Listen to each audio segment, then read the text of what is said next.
નમસ્કાર દર્શક મિત્રો, એસડી ન્યૂઝ ગુજરાતી ચેનલ પર આપનું સ્વાગત છે અને હું આપની સાથે વૈશાલી પુવારુ કરીશું નજર આજના સમાચારો પર।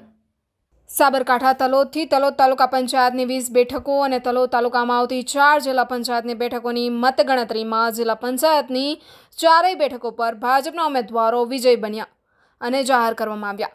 સાબરકાંઠાના તલોદ ખાતે તાલુકા પંચાયતની 20 બેઠકોમાંથી 17 બેઠકો પર ભાજપ અને 3 બેઠકો પર કોંગ્રેસના ઉમેદવાર વિજય બન્યા હતા।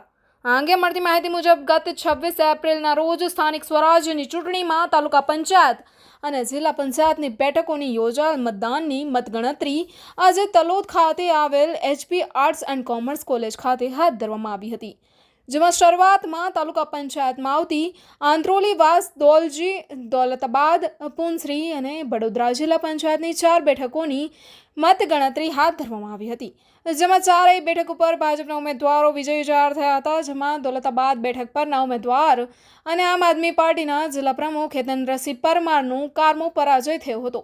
જ્યારે તાલુકા પંચાયતની 20 બેઠકોની મતગણતરીમાં બેઠકોમાં 17 બેઠક પર ભાજપના ઉમેદવાર વિજય જાહેર કરાયા હતા અને બેઠકો 3 પર કોંગ્રેસના ઉમેદવાર વિજય બન્યા હતા।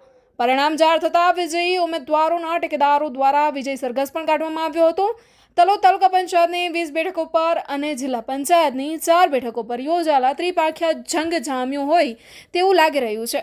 વડોદરા સીટ પર ભાજપ પુષ્પાબેન વિરલસિંહ ઝાલા મહિયલ તથા તાલુકા ડેલિકેટ ગુજરાલસિંહ ઝાલા પણ વિજય થયા હતા। દોલતાબાદ સીટ પર મોતીસિંહ વિજય થયા હતા। Reporter Paresh Sharma, SD news Gujarati, Talod, Sabarkantha.